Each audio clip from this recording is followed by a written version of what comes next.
Менің есімім Артықбай Біржан, және де мен Қазақстан тарихы бойынша екінші дәрістің сұрақтарына жауап беретін боламын. Және бізде бірінші сұрақ сақ тайпаларының саяси тарихы. Сақ тайпалары дегеніміз бұл Қазақстан жерінде біздің заманымыздан бұрынғы бірінші мыңжылдықта өмір сүрген тайпалардың бірлестігі. Яғни сақ тайпаларының негізгі үш тайпасы болған. Ол хаума-варгалар, хаума сусынын дайындаушылар. Олар қазіргі Түркістан жеріндегі аңғарда өмір сүрген. Одан кейін тигро-хаудалар, олар қазіргі Сырдария өзенінің бойында өмір сүрген. Оларды шошақ бөріктілер деп атаған. Және де үшіншісі, соңғысы парадараялар, олар теңіздің арғы жағын мекендеушілер деп аталды. Олар қазіргі Арал, Каспий теңізінің аймағында төңірегінде өмір сүрген.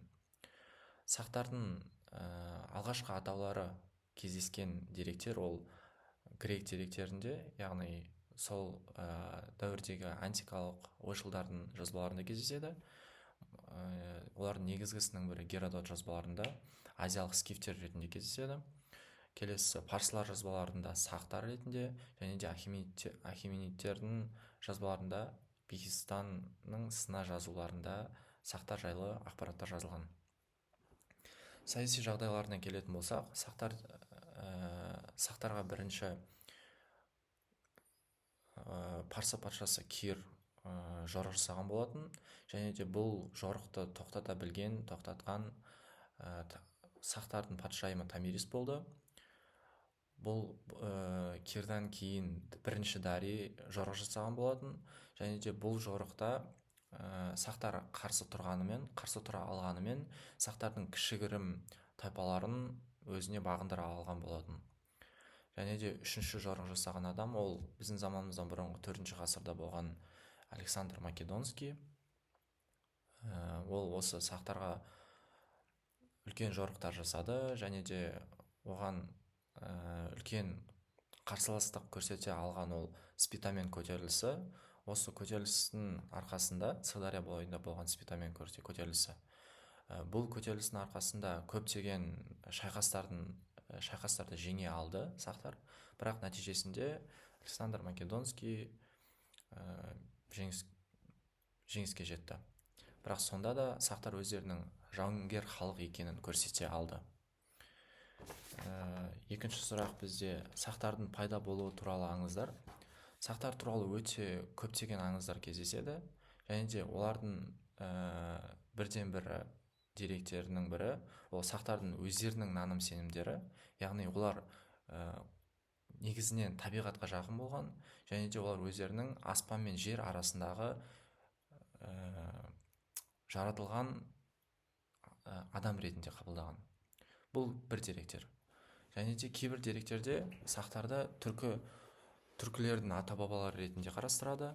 Және де ең ойға қонымды деректер бойынша бұл сақтар осы Қазақстан жеріне келген жаулап алушы тайпалар деп аталынады. Яғни олар жаулап алу арқылы өздерінің мәдениетін басқа осы жерде орныққан мәдениеттермен ассимиляцияға ұшырап, өздерінің жеке ерекше мәдениетін құра білген деп айтылады. Әрине бұл деректер, аңыздар. Келесі сұрақ бізде сақ қоғамының құрылысы және шаруашылығы. Сақ қоғамы негізінен өте күрделі болмаған, өте жеңіл, нақты бөлімдерден тұрған. Яғни ең басты адам ол тайпа көсемі. Бұл тайпа көсемі билік ретінде және жауынгер ретінде, барлық ретінде де жауап бере алған, бүкіл шешілетін заттарға, шешілетін мәселелерге жауап берген. Және де осылардан кейін сақтардың негізгі құрылымы 3 топтан тұрған. Олар жауынгерлер, абыздар және де қалғанғы басқа қауымдастықтар. Жауынгерлердің негізгі киім түсі қызыл болған, абыздардікі ақ болған, және де басқа қауымдастықтардікі көк немесе сары болған. Және де басқа қауымдастықтар дегеніміз қарапайым халықтар, яғни олар мал шаруашылығымен, егін шаруашылығымен айналысқан, және де ұсталық өнерлерімен айналысқан болатын. олардың шаруашылығына келетін болсақ, сақтардың негізгі шаруашылығы ол мал шаруашылығы. Олардың ұстанған үш шаруашылық түрі болған, мал шаруашылығының үш түрі болған. Толықтай көшпенді мал шаруашылығы, одан кейінгісі жартылай көшпенді, яғни қыс немесе жаз айларында көшіп отырған. Бұлар Алтай, Тянь-Шань немесе сондай таулы аймақтарда өмір сүрген сақтардың негізгі мал шаруашылығының стилі. Жаңағы толықтай көшпенді мал шаруашылығының стилі ол біздегі батыс, солтүстік немесе сол аймақтарда өмір сүрген сақтарға тән. Және де үшіншісі ол отырықшы мал шаруашылығы. Яғни олар мал шаруашылығына қоса егін шаруашылығымен айналысқан. Олар негізінен өзен жағалауларында, яғни Сырдария, Талас, Шу сынды өзендердің жағалауларында болған. Ол жерде бидай, тары, қара бидай сынды дәнді дақылдарды өсірген. Және де сақтардың негізгі ұстанған малдары ол жылқылар, қойлар, түйелер. Бірақ ірі қара, яғни сиырлар кездескен, бірақ саны жағынан аз болған. Және төртіншісі сұрақ бізде сақ тайпаларының мәдениеті, аң стилі. Сақтардың бізге жеткен өте мәдениет жағынан көрнекі көрсетілетін ол аң стилі. Яғни ол біздің заманымыздан бұрын 7-ші ғасырда пайда болған. Бұл стильдің негізгі сүйенуі ол әрбір адамдардың шығу тегін немесе әрбір затты осы аңның бейнесімен көрсету. Яғни қыш құмыраларға, киімдерді безендірген кезде немесе әшекейлерді безендірген кезде осы аң стилін қолданып аңның бейнелерін жасаған. Оларға бізге жеткен бірден бір мысалдардың бірі ол алтын адам денесіндегі киіміндегі әшекейленген пырақтардың бейнесі. Және де осы аң стилі арқылы олар өздерінің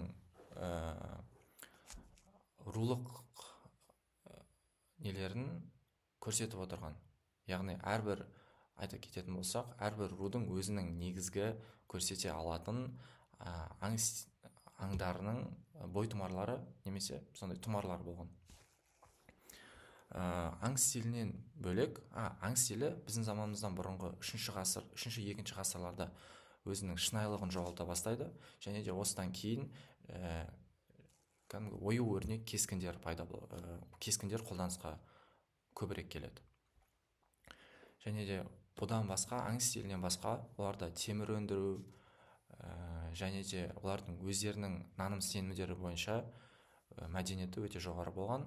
Және де осы сақтардың өздерінің ерекше әлемге деген көзқарасы болған. Олардың көзқарасы бойынша әлемде үш жер бар, яғни аспан әлемі, жер кәдімгі жер беті және де жер асты әлемі. Бұл сақтардың әлемге деген көзқарасы болған. Сіздерге рахмет. Осымен сұрақтар аяқталды.